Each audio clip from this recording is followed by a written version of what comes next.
சங்கீதம் 32. எவனுடைய மீறுதல் மன்னிக்கப்பட்டதோ, எவனுடைய பாவம் மூடப்பட்டதோ அவன் பாக்கியவான்.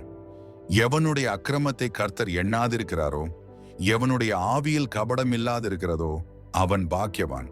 நான் அடக்கி வைத்த மட்டும் நித்தம் என் கதறுதலினாலே என் எலும்புகள் உலர்ந்து போயிற்று. இரவும் பகலும் என் மேல் உம்முடைய கை பாரமாயிருந்ததினால் என் சாரம் உஷ்ணகால வறட்சி போல வறண்டு போயிற்று.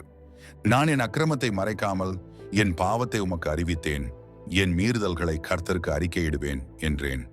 தேவரீர் என் பாவத்தின் தோஷத்தை மன்னித்தீர். இதற்காக சகாயம் கிடைக்கும் காலத்தில் பக்தி உள்ளவன் எவனும் உம்மை நோக்கி விண்ணப்பம் செய்வான்.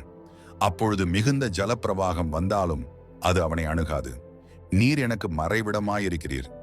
என்னை நீர் இக்கட்டுக்கு விலக்கி காத்து இரட்சணிய பாடல்கள் என்னை சூழ்ந்து கொள்ளும்படி செய்வீர். நான் உனக்கு போதித்து நீ நடக்க வேண்டிய வழியை உனக்கு காட்டுவேன். உன்மேல் என் கண்ணை வைத்து உனக்கு ஆலோசனை சொல்லுவேன். வாரினாலும் கடிவாளத்தினாலும் வாய் கட்டப்பட்டாலொழிய உன் கிட்டச் சேராத புத்தியில்லாக் குதிரையைப் போலவும் கோவேறு கழுதையைப் போலவும் இருக்க வேண்டாம். துன்மார்க்கனுக்கு அநேக வேதனைகள் உண்டு. கர்த்தரை நம்பியிருக்கிறவனையோ கிருபை சூழ்ந்து கொள்ளும். நீதிமான்களே, கர்த்தருக்குள் மகிழ்ந்து களி கூறுங்கள். செம்மையான இருதயம் உள்ளவர்களே, நீங்கள் எல்லாரும் ஆனந்த முழக்கமிடுங்கள்.